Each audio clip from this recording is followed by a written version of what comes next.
Moi, camarade mauricien qui manière espèce de tout correct dans l'île Maurice et dans le monde. Le dimanche 23 juin 2024, aujourd'hui, les amis. Aujourd'hui, mon pour aborder un thème, un sujet qui, moi, m'a pas maîtrisé personnellement. Bien sûr, c'est un sujet qui, me pensait très important et qui nous aborde ça à l'île Maurice en 2024. C'est la notion de nation. Et est-ce que la nation mauricienne existe? Et qu'en est-il de l'avenir? Est-ce que déjà l'avenir capable de construire à partir du présent, euh, vu la trajectoire qui nous pays peut finir emprunter en ce moment, nous peut vivre à une croisée des chemins et me penser qui des fois remettent en tête ben définition, ben étymologie, comprendre vraiment le sens des mots de certains thèmes qui nous utilisés de tous les jours, mais qui vraiment nous pas connaissent la racine du mot, nous pas connaissent ce qu'il veut dire ça, nous parlent dans la profondeur des choses pour connaître déjà comment ça ben mot-là, ça ben notion-là, il surgit, dans quel contexte. Donc là, moi, pour lire en français, un article qui m'a trouvé sur un site, euh, l'idée de la nation, moi, pour lire en français, et moi, penser intéressant, nous, ensuite, comprend c'est quoi la nation, est-ce que la nation mauricienne existe. Euh, vous pensez, les amis, il est important qu'il nous réfléchit collectivement, parce que récemment, moi, des autres, franchement, moi, je commence à poser la question, est-ce qu'il y a vraiment une nation mauricienne existait, euh, qui fait un mot besoin, qu'il y ait moi avec un autre Mauricien, qu'il y ait moi avec un Mauricien d'une différente communauté que moi, qu'il y ait moi avec un Mauricien d'une différente classe sociale que moi, euh, qui, qui rassemble-nous, est-ce qu'il y a des affaires qui rassemblent nous, tout ça, ce sujet-là, franchement, peut, ronge-moi à l'intérieur et me penser qui, moi, peut-être un peu comme Alfred Camus, qui était en son temps, quand il écrit à l'étranger, tout ça, il s'est déjà fini réfléchir beaucoup sur ces affaires-là. Mais vous pensez que chaque individu, nous quand même des fois traversé par une question existentielle, une question fondamentale qui surgit dans nous la vie. Et il est important que nous comprend ben fondamentaux pour nous capables ensuite jeter les bases pour continuer dans la vie. Donc les amis, vous pouvez ça l'article là. Définition de la nation, vous y aller en français. Donc la nation est davantage une construction idéologique qu'une réalité concrète, ce qui explique la difficulté de lui donner une définition pleinement satisfaisante. Son étymologie est liée à la notion de naissance, nascere en latin. Ainsi, à l'époque médiévale, l'idée de nation renvoie ainsi à un groupe d'hommes à qui l'on attribue une origine commune. Exemple, nation normande, picarde, etc. à l'Université de Paris. Donc c'est une nation, un peuple qui dit peuple la France, un peuple qui dit envoyé la France comme un normand, un breton, ce que tu veux. Alors, on continue la lecture. Mais la conception moderne de la nation dépasse largement le cadre ethnique ou tribal. Elle trouve plutôt sa source dans un ensemble complexe de liens qui fondent le sentiment d'une appartenance commune. Elle est ainsi à la fois extérieure aux individus, en même temps qu'elle est intériorisée et transmise d'une génération à l'autre. Pour s'imposer, elle suppose également l'existence d'une volonté durable de vivre au sein d'un même ensemble. Donc, ce qu'on peut dire là, est-ce qu'il est mauricien, nous a sa volonté durable qui nous vivons ensemble, est-ce qu'il ça existé? Donc voilà, moi peux dire ça. Certaines données objectives permettent de définir une nation. Le territoire, l'ethnie, la langue, la religion, la culture, l'État. Mais l'idée de nation ne leur est pas réductible. Il existe des nations plurilingues, par exemple la Suisse, ou connaissant plusieurs religions, par exemple l'Allemagne, effectivement où il y a les protestants et il y a les catholiques. Il y a également les nations sans territoire propre ou d'autres encore qui sont partagées entre plusieurs États. Aussi, la nation apparaît-elle d'abord comme une construction politique dont la fonction est de garantir la cohésion sociale et de faire respecter l'autorité de l'État. Pour ces raisons, l'idée de nation est elle-même liée à l'histoire de chaque pays. Très intéressant. Des différences de développement et de conception de l'idée de nation. Alors, l'idée de nation s'est parfois imposée à partir d'institutions étatiques préexistantes ou au contraire à favoriser la construction d'États regroupant des populations précédemment dispersées sur plusieurs territoires. Il prend l'exemple France et en Angleterre. Alors, en France et en Angleterre, c'est l'action centralisatrice et unificatrice du pouvoir royal qui a contribué de manière décisive à l'émergence de la nation. Mais le sentiment national présent chez une élite restreinte s'est diffusé assez lentement. Il faut en effet attendre la fin du XVe siècle pour que l'idée de nation devienne incontournable en France et en Angleterre. La guerre de Cent Ans, 1337 à 1453, a soudé des populations dans l'adversité et contribué de manière décisive à l'émergence de l'identité nationale de part et d'autre de la Manche. Voilà la guerre de Cent Ans, les amis. Moi, je connais Jeanne d'Arc, tout ça qui émergé à l'époque. C'est ça qui, d'après l'auteur de l'article, il commence fauche vraiment l'idée de la nation parce que le nord de la France est occupé aussi par un anglais pendant plusieurs années. Tu as même les rois, duc, c'est pas quoi, de la langue anglais qui est en France.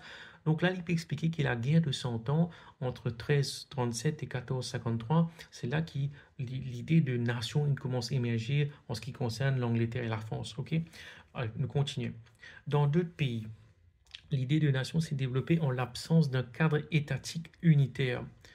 Ainsi, en Allemagne, l'existence d'une langue et d'une culture commune a permis de concevoir la nation en l'absence de toute unité politique avant 1871.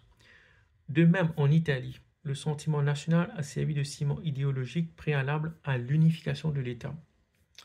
Alors, la double dimension objective et subjective de l'idée de nation trouve un écho dans la formulation à la fin du XVIIIe siècle et au XIXe siècle de deux concepts distincts de la nation par des penseurs français, donc Renan, Fustel de Coulanges, et allemand, Herder, Fichte, qu'on présente souvent comme la conception française et la conception allemande de la nation.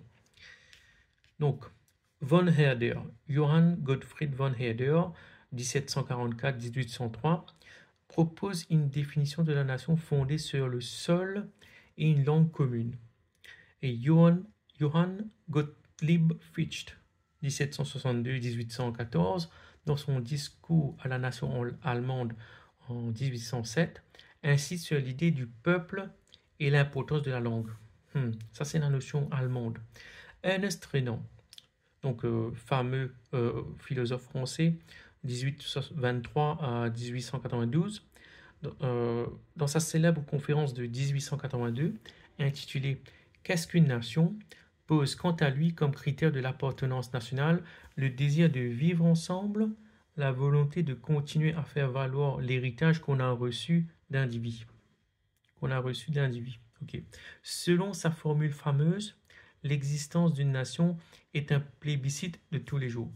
Okay. C'est des différences vraiment fondamentales de nations que allemand et français. Donc l'allemand, il a insisté sur la langue, sur le peuple, alors que selon Ernest Renan, c'est une volonté de vivre ensemble, de continuer à faire valoir l'héritage qu'on a reçu d'individus. Donc vraiment deux concepts de façon vraiment différente de voir la nation. Allez. État-nation et État-nation. Donc, réalité historique et politique, l'objet de réflexion et de débat théorique, la nation est également devenue, depuis la Révolution française, une notion juridique à part entière. L'article 3 de la Déclaration des droits de l'homme et du citoyen du 26 août 1789 dispose ainsi que le principe de toute souveraineté réside essentiellement dans la nation. Nul corps, nul individu ne peut exercer l'autorité qui n'en émane expressément. D'accord? Ok. En application de ce principe, la nation est devenue la source des différents pouvoirs, se substituant au droit divin qui légitimait le pouvoir monarchique. Donc, voilà, là nous commence trouve la notion vraiment de que avant il y a le pouvoir monarchique, les rois, depuis Révolution, les plein les rois, et le roi tu peux être anobli par le pape, tout ça, c'était vraiment une culture où il y avait la religion. Donc depuis 1789, tout ça, ça ne commence à changer. Donc la désignation des détenteurs du pouvoir par le biais de l'élection et le principe d'égalité des citoyens devant la loi et les charges publiques découle en cette conception de la nation, de cette conception de la nation. Donc celle-ci peut être définie comme le peuple constitué en corps politique dont la volonté est mise en œuvre par des représentants élus sans qu'aucun corps intermédiaire ne puisse y faire obstacle. Intéressant. La constitution du peuple en un corps politique, la nation, détentrice de la souveraineté, modifie par ailleurs la conception de l'État en le soumettant au principe démocratique. Donc, ça veut dire ce que ça veut dire, les amis. La nation le relie ainsi à la société en lui conférant une légitimité démocratique. Donc, élection, pouvoir, tout ça, c'est la démocratie, mais bien à l'élection, bien à représentativité, tout ça. OK? Et l'État surgit à partir de ça. C'est une entité mouvante. Pour cette raison, l'État et la nation sont très souvent associés, au point que pour certains, toute nation, toute nation a le droit de disposer d'un État, et tout État doit s'appuyer sur l'existence d'une nation. D'accord? L'existence des États-nations apparaît dès lors comme une conséquence logique du droit des peuples à disposer d'eux-mêmes, dont le principe s'est imposé au XXe siècle dans la conduite des relations internationales. L'État se caractérise alors par la superposition d'une entité politique souveraine avec un ensemble culturel unifié du point de vue linguistique ou religieux. Alors, bien sûr, comme tout papier, il amène critique et remise en cause de sa définition là, et Molière de sa critique et remise en cause là. Mais l'idée de nation a fait l'objet d'importantes remises en cause. Alors que la Révolution française avait mis en œuvre une conception unifiée de la nation, s'opposant aux corps intermédiaires et aux pouvoirs locaux qui divisaient les individus et s'opposaient à l'exercice de leur citoyenneté, les inégalités sociales apparues avec la révolution industrielle ont contribué à nourrir la critique de l'idée nationale. Pour les tenants de la théorie de la lutte des classes, l'idée de nation masque les conflits d'intérêts qui opposent les classes sociales selon leur position dans le processus de production. D'accord? L'égalité des droits dans le cadre national occulterait ainsi l'inégalité de fait existant entre prolétaires et capitalistes dans les différents États. Ok? Ça c'est intéressant, quant aux riches, tu as le même droit qui un qui peine à même moyen que toi? Est-ce que l'argent est un facteur qui détermine aussi le droit? Tu as gagné accès à la santé, meilleure l'éducation, tout ça. Ça, c'est vraiment intéressant, les amis, pour comprendre ça. Alors, aussi, le mouvement révolutionnaire s'est-il construit comme un mouvement internationaliste visant à la suppression des classes, de l'État et des nations? Moi, vous pensez un peu dans sa notion-là, anarchisme, tout ça. Donc, ce qui est arrivé à la fin du 19e siècle, c'est une utopie, en fait, qui nous envie de vivre dans peut-être même une société qui peine à nation, peine à un État, peine à tout ça là. C'est peut-être un jour ça va arriver, mais je ne pense pas, ça ne finit arriver il y a longtemps. Alors, les régimes socialistes européens apparus après la révolution de 1917 se sont cependant appuyés sur le fait national sans le remettre en cause. L'URSS, donc l'URSS, était ainsi elle-même divisée en républiques et en communautés autonomes correspondant aux différentes nations composant l'État soviétique. Donc, voilà les amis, un, euh, un article qui me pensait me lire ça aux autres, qui est intéressant, nous comprenons ça. Euh, tu connais, me penser, moi, de nos côtés, nous besoin, nous, dans la croisée des chemins, comme on les a dit aux autres, euh, nous besoin comment se réfléchir, qu'est-ce c'est quoi la nation mauricienne, est-ce qu'il y a l'État, est-ce qu'il y a une démocratie, tout ça, parce que selon la conception allemande et la conception française, euh, la nation n'est pas la même chose, n'a pas la même définition. Donc, il est important qu'il nous lie à l'eau-là, nous comprend, et peut-être, comme à un moment des Jésuites dans une vidéo précédente, construire nous-mêmes nos propres idées, c'est quoi la nation mauricienne. Et moi, penser, c'est important qu'il nous fasse ça. Parce que ce qui peut inquiétement, en fait, pour l'île Maurice, c'est que nous,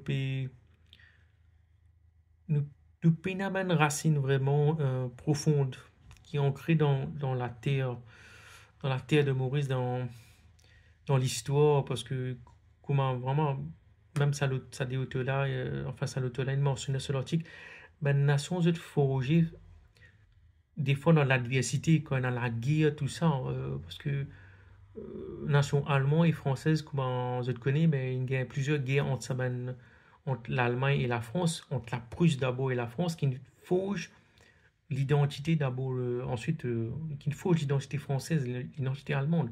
Donc, nous, vraiment, qu'est-ce qui nous a forgé dans l'histoire?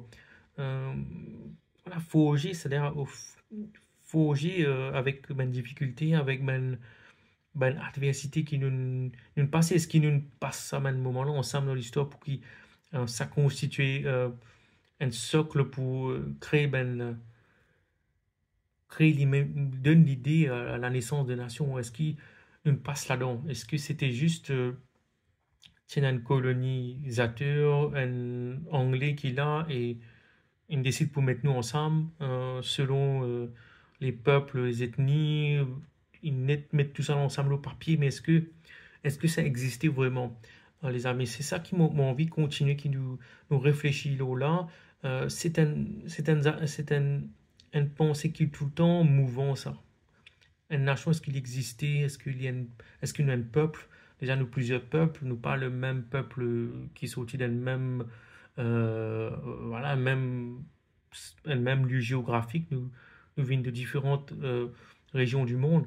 Donc, comment nous sommes capables de construire une nation mauricienne, les amis? Est-ce que euh, pas n'arrive, pas n'arrive peut-être le moment maintenant que euh, nous peut l'exil, nous peut tout cela, mais est-ce que ben, du même infini abandonne l'idée que la nation mauricienne existe? Donc, moi, les amis, c'est là qui, des fois, moi, je me réfléchis là, me penser, mais ça ronge des fois la pensée, mais euh, parce que c'est vraiment important qu'ils nous pense là. Ok, les amis, moi, les autres, bon dimanche.